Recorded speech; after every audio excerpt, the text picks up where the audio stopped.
Mali tabolo kura Mali ale ka sariya sunba min tun b'an bolo Bakari ko kɔrɔla ni fɛn ninnu kɔrɔla I bɛ fɛn kɛ ni k'a kologiriya malidenw an ka don gundo soni kɔnɔ an ka constitution kura kan sɛbɛnnikɛla ko jamanadenw de y'a fɔ sigikafɔ kɛnɛ kan ni k'a ɲini jamanakuntigi fɛ a ka ko bɛɛ lajɛlen kɛ n'a ko k'a nana jamanadenw kama jamanadenw ko sigikafɔ kɔnɔna la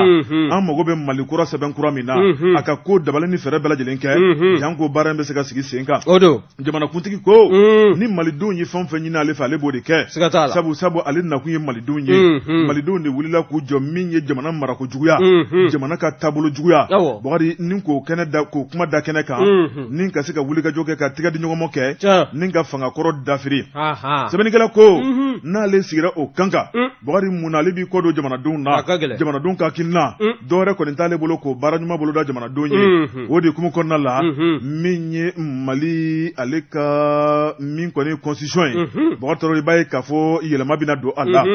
min ye avant projet ye baara dira a kɛbaaw ma u ka jamanadenw ɲininka u ka Mali tabiya lajɛ Mali laada Mali kokɔrɔ Mali seko Mali dɔnko u k'a bɛɛ k'a kɔnɔ sɛbɛnnikɛla ko Bakari maa minnu taara n'i y'a lajɛ min ye laadalamaw don Bakari min ye kodɔnbaw don kalankɛlaw don u y'u sigi k'u miiri Bakari ko fɛn bɛɛ lajɛlen tɛ ka k'a kɔnɔ nka n'i y'a lajɛ jamana ka taabolo kumabaw u y'olu de tɛntɛn ni k'olu k'a kɔnɔ baara bannen u y'a ta ni k'a di jamanakuntigi ma jamanakuntigi k'a lajɛ Bakari ka tila k'a lajɛ ni ka tila k'a segin u ma tuguni min ye baara laban ye Bakari k'a finaliser u y'o fana lajɛ sɛbɛnni tɛ min kɔfɛ bilen u y'o tɛntɛn k'o ban pewu ni k'o ta k'o di jamanakuntigi ma jamanakuntigi fana ko baara banna aw bilala min na a y'o ta kɛ a tɔ tora ne ta ni jamanadenw ta ye dɔwɛrɛ kɔni tɛ ne bolo o de ye jamanadenw k'u wele n'o ye dugutigiw ye n'o ye an ka laadala ɲɛmaaw ye ka n'a ka bonya da u tulo kan o bonya Bakari o de bolodara kunu min ye constitution ye baara min kɛra kura kɔnɔna la a y'o de ta ni k'o yira dugutigiw la an ka laadalamaw diinɛtigiw o kuma k'aw bonya filɛ sɛbɛnnikɛla ko Colonel Asimi Goita a ma munumunu kuma da fɛ koyi a ko baara min kɛra a kɛra Mali kurako de kama min ye Mali tabiyaw de b'a kɔnɔ malidenw ka hakilinaw de b'a kɔnɔ wa gɛlɛman foyi t'a kɔnɔ min b'a kɔnɔ Mali ka hɛrɛ ni karama n'an sɔnna ma a bɛ k'an bɛɛ ye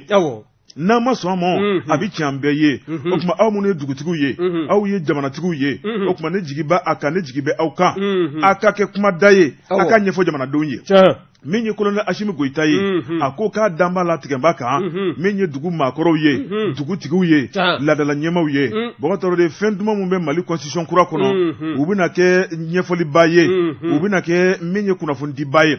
u bɛna kɛ jamanadenw n'u hakili yira ɲɔgɔn na ye Bakari jan ko a kana se ka kɛ ni wɔyɔ ye maaw k'a dɔn k'a fɔ ɲuman de b'a kɔnɔ juguman misigi jarati o t'a kɔnɔ sɛbɛnnikɛla ko a ko min kɔni ye dugutigiw ye u fana ye lɛdu ta jamanakuntigi jamanakuntigi y'a ta kɛ k'a sigi k'olu lajɛ Bakari k'olu fana tɛna pan dugu kunna k'a ka dɔgɔn u bɛna ɲɛfɔ jamanadenw ye fo bɛɛ k'a faamu ni bɛɛ y'a faamu Bakari min ye référendum ye n'o ye ka don gundo soni kɔnɔ an jɛna n'a ye n'o ye wi ye walima ma jɛna nɔ Bakari kalafili bolodalen bɛ o fila ni ɲɔgɔn cɛ wa k'ale olu b'a dɔn k'a fɔ jamanadenw bɛna wi de ta sɛbɛnnikɛla ko Bakari n'a fɔra jamanadenw ye k'a jɛya ka nɔgɔ bɔ kow la min b'a kɔnɔ nafa min b'a la a tabaliya kɔlɔlɔ min b'a la Bakari Mali kura ko hakilina kura min b'a kɔnɔ e ko nin ko in bɛna balan de ye jamanadenw yɛrɛ kɔrɔtɔlen bɛ ni k'u tɛgɛ da wi kan Colonel Asimi Goita an jɛna n'a ye an tugulen bɛ i nɔfɛ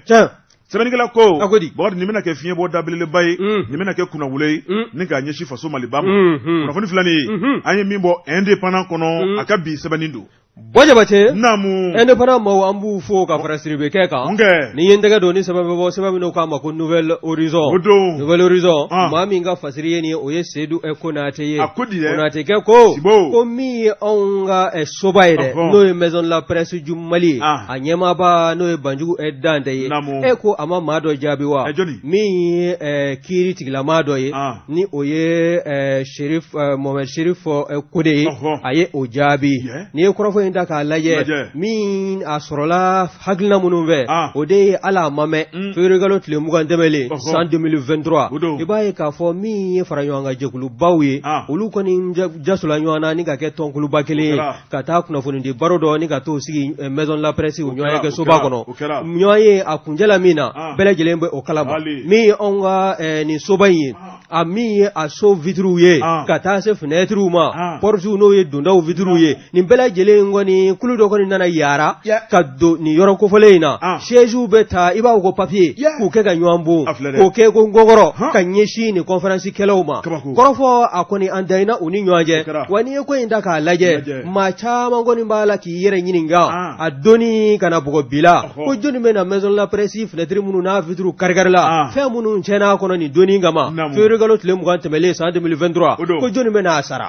ɲininkali kɔni bɔ mɛn ka bin n'i ye maison de la presse ɲɛmaaba ka kɔrɔfɔ lajɛ n'o ye Bandugu Dante ye a ko kɔsa in na gundola lettre dɔ o kɔni o y'o dilan ni ka ɲɛsin a donni kama minnu kɛla sabu ye ni ka nin kunnafoni di baro ni k'a sigi n'o ye appel du 20 février pour sauver le Mali ye o fara ɲɔgɔn kan jɛkuluba a ɲɛmaayaso ka ɲɛsin u ma wa n'i y'a ta k'a lajɛ min ye Mohamed Chérif Kone ye ale kɔni ale de ye hakilina ye n'o ye jɛkulu fara ɲɔgɔn kan jɛkulu ye ale de y'a coordinateur ye a kɛn bɛ ka min kɛ a dalaminɛkala ye anw maison de la presse ka lettre kelen kɔ ka ɲɛsin u ma o de ye ko kɔsada in na k'u y'a laɲini k'u bɛ na u ka ɲɔgɔn ye dɔ boloda maison de la presse kɔrɔ ko min ye ɲɛmaayaso ye k'olu kɔni banna na wa n'i y'a lajɛ Banjugu Dante k'o ye sɛbɛn min kɛ o sɛbɛn in a kɛla ka bɛn ntɛnɛndon dɔ ma mars kalo tile 13 san 2023 lettre in a jaabila fana ka bɛn tarata ma mars kalo tile 14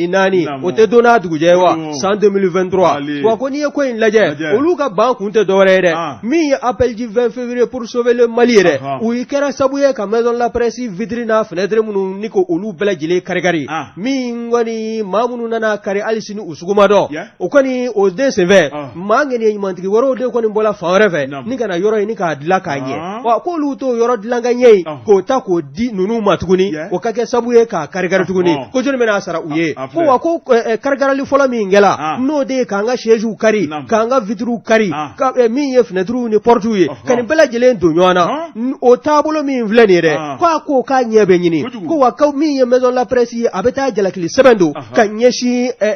X ma n'o de ye mɔgɔ tɛ se k'i tɛgɛ kɔni si a la nka an b'an ka jalakili sɛbɛn don walasa an ka hakɛ an ka se ka bila a minɛn kɔnɔna na wa n'i ye Mohamed Chérif ka kɔrɔfɔ lajɛ a bɛ fɛ k'i dogo hakilina min kɔfɛ dɛ min ye Banjugu Dante n'o ye maison de la presse ɲɛmaa ye ale kɔni y'a jira k'a fɔ min ye Mohamed Chérif Kone ye ka fara Isa Kawjim kan ani maa fila wɛrɛ u nana ka na maison de la presse ɲɛmaa ni ka na a sɔrɔ a ka bureau kɔnɔna na ka fɛn min laɲini a fɛ o de ye ko kari-karili min da la ka maison de la presse minɛnw sɛgɛrɛ k'u ka fara olu ka jɛkulu kan u ka se ka taa plainte don min ye Banjugu Dante ye a ko jamana in bɛ dangan min na sisan n'olu ma tasuma min dala sa u ma ji bɔ tasuma min futinɛ kan u tɛna kɛ sabu ye ni ka o kolokolo min ye olu yɛrɛbanikun ye min ye maison de la presse a b'a ka jalakili sɛbɛn don k'a sɔrɔ o ma fara jɛkulu wɛrɛ kan o de ma bɛn maa ninnu ma ko wa ko min ye u ka lettre min n'o a b'a la k'o kuma fɔ n'a kɛla ka bɛn mars kalo tile 14 ma n'u maison de la presse y'a jaabi mars kalo tile 14 sɛbɛn in kɛra 13 maison de la presse y'a jaabi mars kalo tile 14 ka bɛn tarata ma san 2023 ko wa ko n'i ye kɔrɔfɔ in lajɛ olu siralen de don u kana na yɔrɔ in ta k'a di maa ninnu ma tuguni a ka kɛ sabu ye a ka kari-kari ko kura tun bari fɔlɔ min kɛla o ma sara u ye maa ŋɛniye ɲumantigiw de ɲɛna u ma ka se ka yɔrɔ ɲini ka se k'a labɛn k'olu bɛ u ɲɛ ye kala ye tile fɛ su fɛ ka t'u ɲɛ sɔrɔ a la wa k'o tɛ se ka kɛ ko nka k'a mana tigɛ da o da la olu b'a fɛ k'a ɲini de o ni jɛkulu in ka se ka sigi ka kuma k'a sɔrɔ gɛlɛya ma don a la ko nka ko taabolo min talen filɛ nin ye u fɛ olu kɛlen kɔ ka lettre kɛ ka ɲɛsin u ma u banna ka lettre minɛ wa min y'u ka plainte ye k'u n'a don ka ɲɛsin u ma bɔgɔ jɛnilen kan u bɛ wele bɔgɔ jɛnilen kan maa min kɛla sabu ye ka yɔrɔ in kari a tigi ka dɔn ɲininiw ka kɛ wa u min ye maison de la presse ye a fɛn minnu karila o ka sara nin kun ye sɛbɛn min na y'a sama ka bɔ Nouvelle Horizon kɔnɔna na Seydou Konate a ka fasiri don Bukari Tarawele ne bɛ n tigɛ Chérif ye halisa n'o ye magistrat Cheikh Mohamed Chérif Kone ye ale kɔni a b'a la k'i sɔn halisa bawo min ye anw ka kiribulonba ye n'o ye Cour suprême ye o procureur général n'i y'a ka kɔrɔfɔ a ye lettre dɔ kɛ n'o ye communiqué ye ka se ka kɔrɔfɔ dɔw ta ni ka o sansalama wa ni o kɔrɔfɔ in fana ta ni ka lajɛ o baaraw bɛɛ lajɛlen sigila sen kan ka bɛn mars kalo tile 16 ma san 2023 o kɔrɔfɔw bɔ ka bin a bɛ maa damadɔ nɔfɛ mandat d'arrêt ko kuma min n'o ta mɛn ka ɲɛsin jamana maa dɔw ma n'olu boli mɛ ka t'u ɲɛma dogo jamana wɛrɛw kan a bɛ olu nɔfɛ wa min ye an ka minisiri kɔrɔ dɔ fana ye n'o ye madame Fili Sisoko ye kɔrɔfɔ in a bɛ o fana nɔfɛ o kɔrɔfɔ bɔ ka bin i b'a ye k'a fɔ maa dɔw fana fiɲɛbɔda dila u ma min ye caution o saralen kɔ n'o ye miliyɔn 500 bɔɲɔnko caution ye o saralen kɔ n'olu bilala ka taa u ka du kɔnɔna na u ka waasa u ka t'u sigi ye waati ni don natɔ kɔnɔna na n'an ka kiiribulon tigilamaw n'u mako jɔna u la wele na bulon ma kokura wa maa dɔw bɛ yen ko bankɛla olu ma u ka se ka bɔ ka t'u ka denbaya la wa n'i ye kɔrɔfɔ in lajɛ min ye magistrat Cheikh Mohamed Cherif Kone ye ale y'a jira k'a fɔ min ye cour suprême procureur général ye k'a ka nin taabolo in k'a bɛ baara yɛrɛ n'o ye jugeya baara ye n'o ye kiiri tigɛli baaraw ye a jo sariya sɛbɛn minnu bɛ yen n'o kan ka labato a ye procureur général ye kalekan kɛ ka ɲɛsin o taabolo minnu ma k'a b'a la k'o kɔlafɔ min ye halisa Cheikh Mohamed Cherif Kone ye a y'a jira a ka kɔrɔfɔw kɔnɔ k'a fɔ min ye procureur général ka nin wulikajɔ n'o ye Timo ye ko nin taabolo in k'a bɛ kɛ sababu ye ni ka u ka baara n'o ye magistraya ye k'a lanɔgɔ wa ko ni sinsin an ka jamana kiiritigɛ a sariya jatigɛden dɔ bɛ yen n'o ye article 82 n'o bɛ anw ka constitution yɛrɛ kɔnɔna na a b'a jira k'a fɔ min ye juge ye n'o ye kiiritigɛla ye a ka taabolo a n'a ka wulikajɔ a b'a yɛrɛ kunun kelen de kolo la a man k'i sɛmɛ walima k'i kɔsɛmɛ fɛnɛ ka se ka kiiri tigɛ bawo min bɛ indépendance de la justice ko fɔ min ye Cheikh Mohamed Cherif Kone ale kɔni y'a jira k'a fɔ bibi na taabolo dɔw bɛ jamana kɔnɔna na min ye anw ka kiiri tigilama dɔw ye k'u ka nin hakilina in k'a kɔni k'a bɛ maa jigi tigɛ bawo waati ni don nataw kɔnɔna na ni nin ko tola ka mɛsena k'a bɛ kɛ sababu ye tɔgɔ min n'o ye tɔgɔ cɛ ye n'o b'an ka jugew nɔfɛ k'a bɛ kɛ sababu ye ni ka dɔ fara o tɔgɔ cɛ kan wa min ye procureur ka kɔrɔfɔ ye procureur kɔni kun y'a jira a ka laseli kɔnɔ k'a fɔ maa minnu ni tɛgɛ bolo olu kana san damadɔ kaso kɔfɛ k'u bila ka t'u ka so kelen kɔ ka caution sara maa wɛrɛ minnu bɛ yen n'olu kɔni minɛ bɛ k'u lamara a kun tɛ dɔwɛrɛ ye dɛ min ye ko tiɲɛ ye a bɛ se ka dɔn cogo min na wa min ye Cheikh Mohamed Cherif Kone ye ale ko fili kɛla procureur général fɛ cour suprême kɔnɔna na k'a sabu kɛ min ye procédure d'instruction ye o de ye ka maanifin min n'o a jigilara k'a fɔ k'a ɲagilen don k'a wele k'a ɲininka dalakan na o kɔrɔfɔ minnu bɛ bɔ a ɲagilen in da kɔnɔ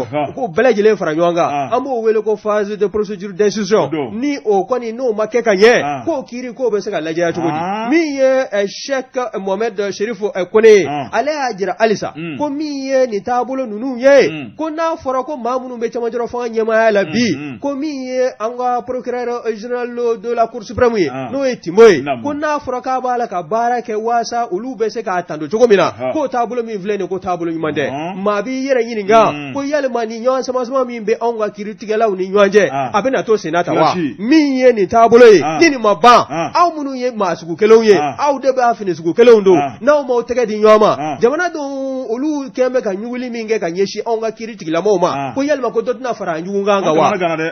nin ko kɔni ne ma foyi kamana gana fo k'a dama tɛmɛ ale Cheikh Mohamed Cherif Kone min filɛ nin n k'a kun bɛ cour suprême ɲini awɔ an kamana gana dɛ nin y'an jɔrɔ dɛ walima a wulilen min kɛla ka bɔ a jɔyɔrɔ la o de n'a mɛ nin ye ala ka ko nɔgɔya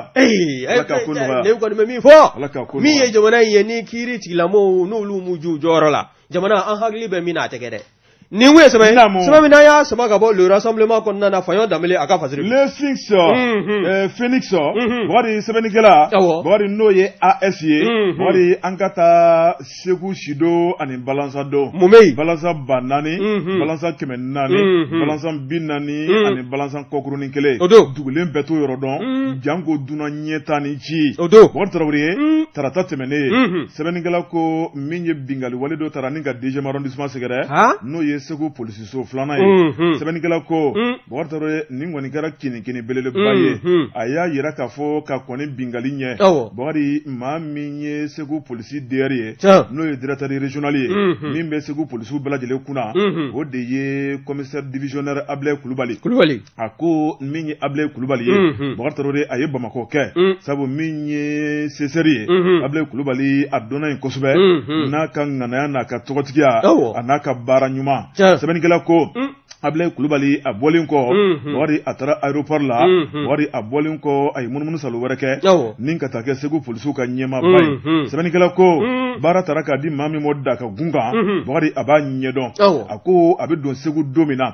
sɛbɛnnikɛla ko i b'a ye k'a fɔ kinikini ani yɛrɛminɛ tun bɛ dugudenw ni polisiw ni ɲɔgɔn cɛ Bakari min ye danabaliya ye Ablaye nana yira k'a fɔ polisiw ye aw denw de ye aw dɔgɔninw don aw cɛw don aw muso don aw dɔ don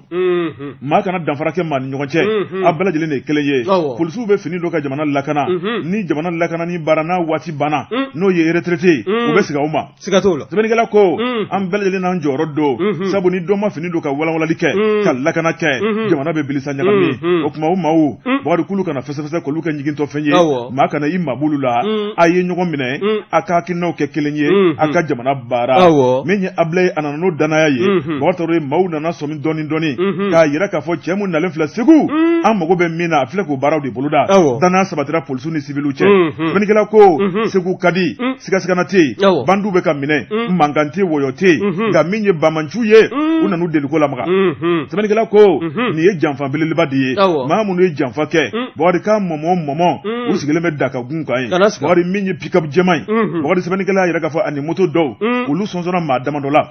bandiw don wa jihadistes don wa terroristes don wa maa ma kɛ Ala ye k'u dɔn u y'u kunda min ye commissariat de police deuxième arrondissement nɛgɛ kaɲɛ 21 ka sin ka kunkan wuli Bakari polisiw y'a wuli u y'a wuli ɲɔgɔn na sɛbɛnnikɛla ko polisiw kun labɛnnen bɛ sɛbɛnnikɛla y'a yira k'a fɔ min ye minute damadɔ ye Bakari marifakan mankan tunna dugudenw kɔni kun kinikini la Bakari sabu maa caman bolila ka don a ka so sɛbɛnnikɛla ko bamanci ninnu u ye duru don fiɲɛ na min ye u talen kɔfɛ sɛbɛnnikɛla y'a yira k'a fɔ polisiw ka pick-up dɔ jɔlen bɛ ale kɔni fitiriw cira marifa bali o yera so kokow la min ye moto dɔ bɛ o jenina min kɔni ye dɔw ye olu joginna nka a ma juguya olu yɛrɛ ye baara daminɛ ka ban sɛbɛnnikɛla ko bolo taara ka dasigana maa fila kan olu nana ka ban Bamakɔ yan u bɛ ka ɲininka sɛbɛnnikɛla ko maa tɔ minnu taara polisiw ye karankɛdaw bɛɛ lajɛlen suwa mɔmɔni baaraw de bɛ ka boloda ko maa kelen tɛ se ko la maa o maa mana kibaruya dɔn ninnu kan u kofɔ joona i b'a k'i ka dugu ka ɲɛta jamana ka ɲɛta i balimaw ka lafiyali ye sabu min kɔni ye boli kuma dɔn u ka fisa min kɔni sen ka di ye a ko n'i ye Ablaye Kulubali lajɛ ani Segukaw bi ko bolodiɲɔgɔnma kɔni k'a baara taabolo ka ɲi ni ne fɔra ni ne fɔra i ma ye Lasana Tamba Keyita a b'o baara ɲuman na Bamakɔ yan ani Bamakɔ dafɛdugu a ma se bagabalibalaw i b'i ka baara kɛ ka tiɲɛnikɛla minɛ k'i to yɛlɛ la k'i to i ka sɔmini na k'i to i ka temi na k'i to i ka baro yɛrɛ la ni ne fɔra ka ko dɔn k'a kɔrɔ dɔn k'i ka kɛta kɛ kunnafoni filɛ nin ye an ye min bɔ le Phénix kɔnɔ AS ale ka sɛbɛnni don